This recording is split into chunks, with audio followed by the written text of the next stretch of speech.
And the United States has carried out another airstrike targeting a Houthi missile facility in Yemen. A statement issued by the U.S. Central Command said that the United States forces struck and destroyed 4 Houthi anti-ship ballistic missiles prepared to launch from Houthi-controlled areas of Yemen. Now, according to reports, the third U.S. military strike against Houthi targets was launched because the 4 missiles pose an imminent threat to merchant vessels and the United States Navy ships. In the meantime, Iran launches another round of strikes, this time targeting Pakistan. Iran's state media reports militant group bases were targeted, but some of those reports were later dropped. The Pakistani government says 2 children were killed, 3 other people were wounded. The U.S. condemns the attack, calling it reckless. Iran also launched missiles last night at what it calls Israeli spy headquarters in Iraq. An Iraqi official calls the claims baseless. The strike killed at least 4 people. Iran also fired at targets linked to ISIS in Syria. The Iranian strikes follow 2 suicide bombings earlier this month that killed more than 90 people. ISIS claimed responsibility for those attacks. This amateur footage purports to show the aftermath of a strike on a city in eastern Iran. On Thursday, the Pakistani Foreign Ministry said it had conducted strikes in Iran's Sistan-Baluchistan province, targeting what it described as terrorist hideouts. This morning, Pakistan undertook a series of highly coordinated and specifically targeted precision military strikes against terrorist hideouts in Sistan-Baluchistan province of Iran. A number of terrorists were killed. This morning's action was taken in light of credible intelligence of impending large-scale terrorist activities against Pakistan by these terrorists. According to a Pakistani intelligence source, the strikes were carried out by military aircraft targeting militants belonging to BLF Balochistan Liberation Front, which seeks independence for Pakistan's Balochistan province. Iranian state media, meanwhile, reported several women and children were killed in explosions in the country's southeast. The strikes come just a day after Tehran hit a village in Pakistan, in its southwestern Balochistan province. Speaking at Davos, Iran's foreign minister defended Tehran's strike and said Iran targeted the village because it harboured terrorists from the Iranian Jaish al-Adl group. The group has carried out several attacks on Iranian soil in recent years. We respect the integrity of Pakistan. We respect the integrity of Iraq, but we will not allow them to play with the security of our country. Earlier in the week, Iran targeted what it called anti-Iranian terror groups in Syria. Tehran said they were involved in a twin bombing claimed by the Islamic State group that left scores dead and wounded in the Iranian city of Kerman. In northern Iraq, on the same day as the Syria strike, Tehran hit what it called an Israeli spy headquarters, allegations rejected by both Iraqi and Kurdish authorities. Now, for nearly 80 years, scientists have indicated how close the world is to global catastrophe using something called the doomsday clock. The idea began to warn humanity of the dangers of nuclear war, with midnight marking the theoretical point of annihilation. Our reporter Jane Corbin has more. North Korea has threatened to detonate a hydrogen bomb over the Pacific. President Putin has ordered Russia's strategic nuclear forces to be... Every year there's a meeting to assess the risk of global catastrophe and set the doomsday clock. It's a metaphor of how close we are to nuclear Armageddon. A scary thought, but the scientists hope it will alert the public and pressure leaders to make the world a safer place. In 2023, the hands were set at 90 seconds to midnight, the closest they've ever been, in large part because of Russia's war in Ukraine. In Chicago, we've had exclusive access to the Bulletin of Atomic Scientists, meeting to discuss where to set the clock for this year. This is a very dangerous time. We have moved from a period where nuclear weapons were considered unusable. We're seeming to move into a period of time where we're not so sure every major country, UK included, is investing in their nuclear arsenal. But nevertheless, no nuclear weapon has been used for 70, 80 years. People would say, isn't this scaremongering? But there's no way we're moving towards that again. People would be wrong to say there's no way we're moving towards that again. Here in Scotland, the UK's nuclear deterrent is on constant alert. The warheads are placed on top of Trident ballistic missiles, housed inside one of 4 Vanguard submarines. Somewhere out there. Somewhere out there. There's a heck of a lot at stake. Yes. The whole point of the nuclear deterrent is that it's never actually fired. People say, oh, you know, it's a weapon system that would never be used. It's being used at the moment. As we speak at the moment, there is a nuclear deterrent out there. The Vladimir Putins of this world know that it's out there, and they know that it's credible and that we could use it if needs be. In 2021, the UK government announced that it's increasing the cap on the number of its warheads.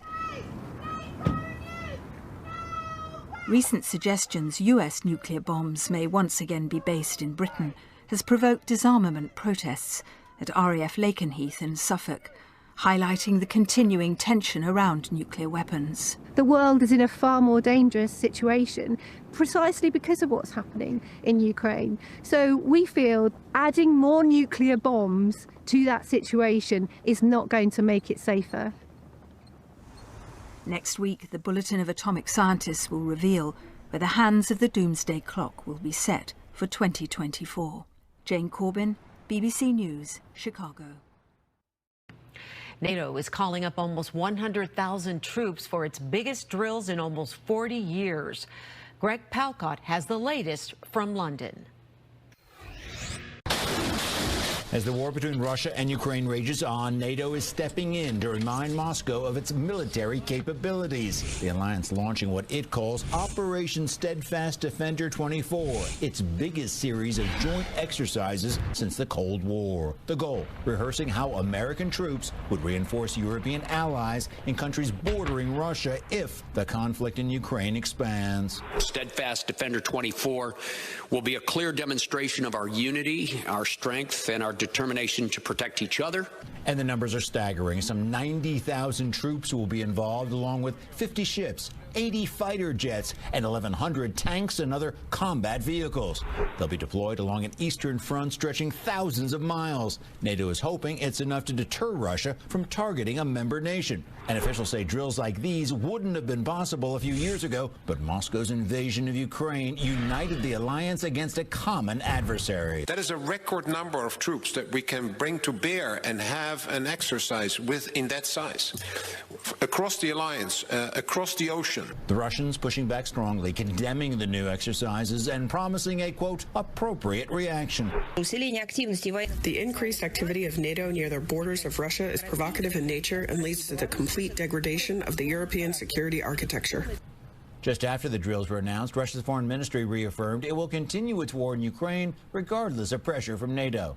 In London, Greg Palcott, Fox 32, Chicago. We today announced the kickoff of Exercise Steadfast Defender 2024, which commences next week and runs through May. Steadfast Defender 24 will be the largest NATO exercise in decades, with participation from approximately 90,000 forces from all 31 allies, plus our good partner, Sweden. The alliance will demonstrate its ability to reinforce the Euro-Atlantic area via transatlantic movement of forces from North America. This reinforcement will occur during a simulated emerging conflict scenario against a near-peer adversary. Steadfast Defender 24 will be a clear demonstration of our unity, our strength, and our determination to protect each other, to protect, of course, our values and the rules-based international order. Industrial base that is able to produce weapons and ammunition fast enough. Sorry, the big difference with a year ago, I would say, Terry, is that there's a lot of things that have happened in the armed forces and in the defense organizations.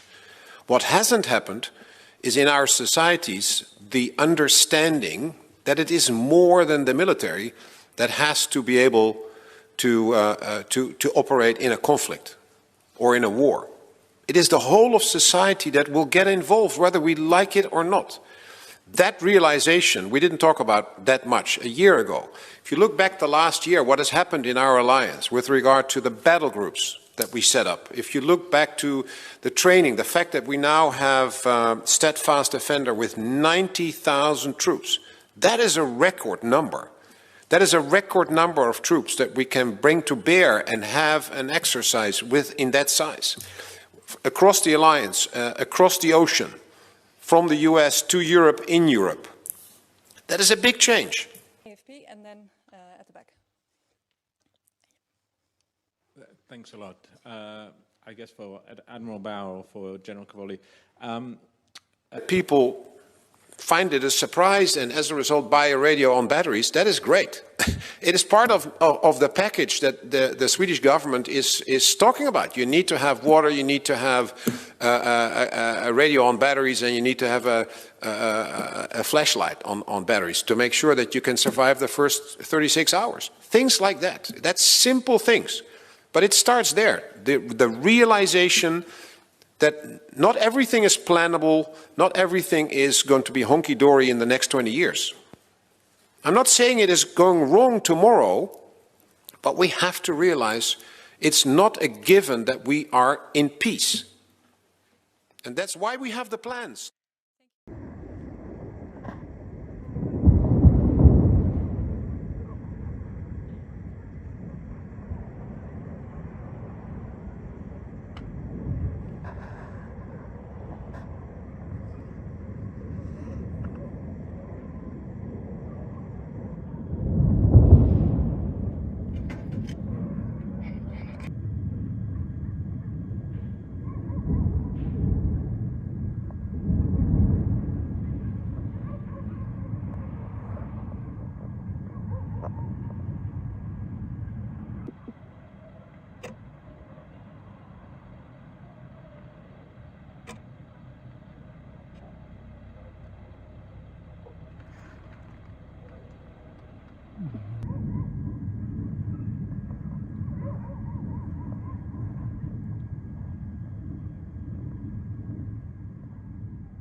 The risks of last year continue with unabated ferocity and continue to shape this year. Today, we once again set the doomsday clock to express a continuing and unprecedented level of risk. It is 90 seconds to midnight. When we set the clock last year, there were major concerns that nuclear weapons could be used in Ukraine. And today's clock setting was still overshadowed by the war in Ukraine, but also the war in Gaza, which has caused enormous human suffering and could lead to a broader conflict. Many weapon states are currently pursuing extensive modernization and expansion programs that will really, for the first time since the end of the Cold War, and essentially providing the infrastructure that could last until 2100. There's now talk in Washington that the U.S. nuclear arsenal will have to increase also in order to match the arsenals of Russia and China combined. So in many ways, we're setting ourselves up for a three-way arms race, which is unprecedented and quite concerning. So the picture is quite bleak on the nuclear side this year. AI has lots of potential for magnifying corruption in the information environment and making the disinformation problem worse. And that's really bad because the threat multiplier effect means that we're not going to be able to solve other hard problems like nuclear war and climate change. And so that's really tough. I have to note that any physical threat to existence from AI has to come because somebody chose to hook AI up to the physical world.